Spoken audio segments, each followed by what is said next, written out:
everyone, it's your girl Jan. Welcome to DailyDose, the show where we talk about the hottest topics in K-pop. Where today, we're discussing Red Velvet Forever! I mean 5 ever because there's 5 members now, yeah.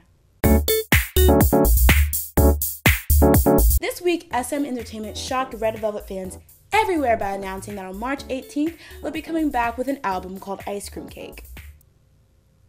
Oh yeah, and also that they're adding a new member to the group, but like that one's not important. Yes, starting with Red Velvet's new comeback, there will now be 5 members with the addition of 16-year-old Ailee, making her the new magnate or youngest member of the group. Honestly, rather than this news being a surprise, it's more of a confirmation. If some of you guys might remember, a while back, pictures leaked of Red Velvet on what was assumed to be the set of their new music video, and fans quickly noticed that the Red Velvet girls weren't the only ones present on set. So basically, the speculation that this girl was a new member was already swirling around, but SM has now confirmed it. Now, I've been reading on social media and everywhere, and I see that while some people do accept her, a lot of Red Velvet fans are peeved. But I just have to say, as a Wonder Girls fan, I've been there, done that. Guys, you'll survive, alright? And at least he added them while they were still in their rookie stage, as opposed to after they had got famous. Then I don't understand being a little more mad, because then you're just kind of riding the coattails of success that already has been brought about. But also, before you get mad, let's think about this. What if Ailee was supposed to be in the group from the beginning?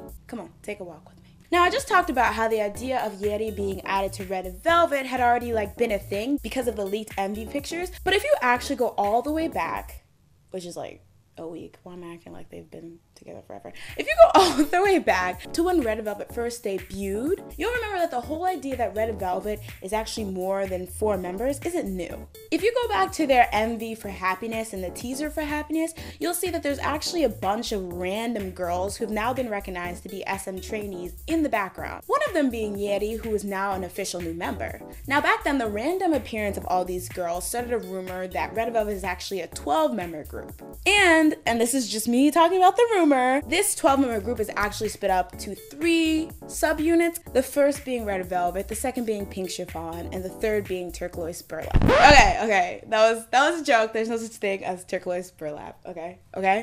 But that, I would stand that group. I honestly think people were speculating that it was going to be Red Velvet, Blue Velvet, and Yellow Velvet, but hashtag justice for Turquoise Burlap. Now, some people went even as far as to say that these 3 subunits, similar to EXO, were made to focus on different markets. Red Velvet being Korea, the other 2 being Japan and China. Now, because Ailee was directly added to Red Velvet, that kind of debunks the whole subunit rumor. However, the fact that she was added, and she was one of the girls who was originally in the background, kind of legitimizes the idea that the 4 members we saw debut in Red Velvet aren't the only ones that were meant to debut.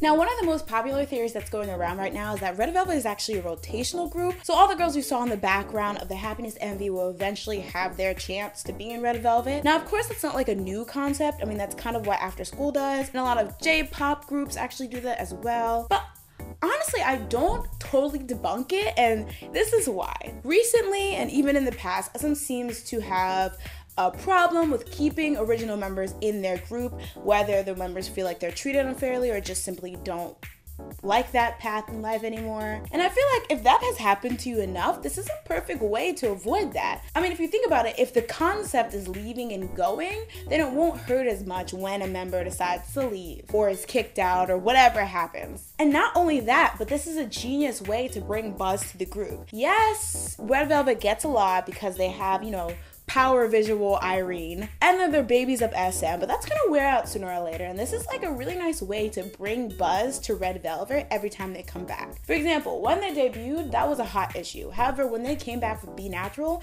nobody really cared. Conversely, when they announced the new member Ailee along with their new comeback, it became a huge issue. I mean, I didn't even know who Ailee was, and the day she was announced as a new member, she was trending worldwide on Twitter. Worldwide. So welcome to the new member of Red Velvet, I guess, Ailee. Hopefully, Red Velvet OT4 stans won't treat you too badly and warm up to you quickly. And I'm actually really excited for Red Velvet's new comeback. I saw some of the teaser images. At first, I was kind of turned off by the blonde hair, blue eyes thing, but it kind of looks cool. A lot of people are saying that it really seems like an FX concept, but we don't really know how it's gonna turn out, so we'll just wait and see. Speaking of comeback news, when is Big Bang? When are they gonna do that? When are they gonna come back? A week ago, an article was published claiming that Big Bang was gonna come back in April and do a month worth of promotions in Korea. And of course, everyone was like, it's been 84 years. And just when everyone was about to start dancing in the streets, YG comes around and is like, nah. And then everyone was like, why you gotta be so rude? Don't you know a human to Papa YG? Why you gotta be so rude? That's right, Big Bang's comeback date is now once again a thing of fantasy. As once again, we don't actually know when it's gonna occur, which makes me wonder if it's even gonna happen this year. Now, besides the fact that it's Big Bang, one of the reasons why people are so curious about this situation is because if Big Bang would have came back in April, that would have put them head to head with EXO, who's coming back on March 30th. Now, EXO is pretty much unstoppable right now, so a lot of people, including myself, was interested in how them going head to head would play out. I mean, EXO's the hottest trend, but Big Bang is the legendary group. But Big Bang has been away for a while, but at the same time, EXO just lost two of their biggest stan attractors. EXO seems to be physical sale monsters, but it's hard to think of a Big Bang song that wasn't a hit. But at this point, I don't really care because I just want to see Tap and the rest of them on stage again. So YG, get it together, and for all you VIPs, come here. You deserve a hug. Come here. Come in. And last but not least, everyone's going crazy over singer Ailee's really risque decision to go topless on the March issue of GQ Korea. Now, one of the reasons why this is such a shock is because, as you guys know, nude pictures were released of Ailee in 2013, unfortunately, and she had a whole, really traumatic experience with that. So people are kind of curious as to why she would do this when it kind of reminds people of that issue and situation. First, and no hate on Ailee, I was kind of thinking the same thing. Like, why would you do something this risky when it's kind of a reminder of something that was so bad and traumatic that happened to you? But then again, I kind of thought about it, and I was just thinking, this situation was something that happened to her, and it was really unfortunate.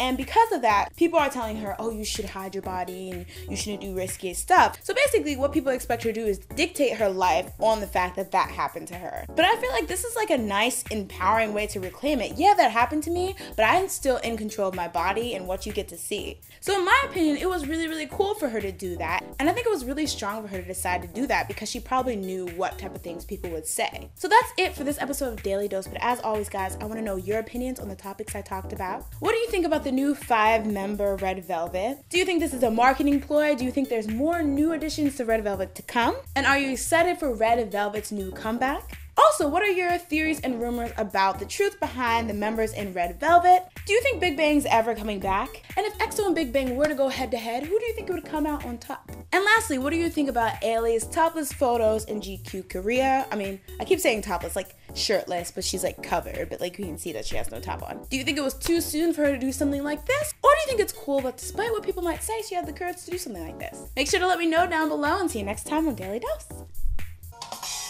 Why you gotta be so rude? Don't you know a human to Papa YG? Why you gotta be so rude? We're gonna support them anyway.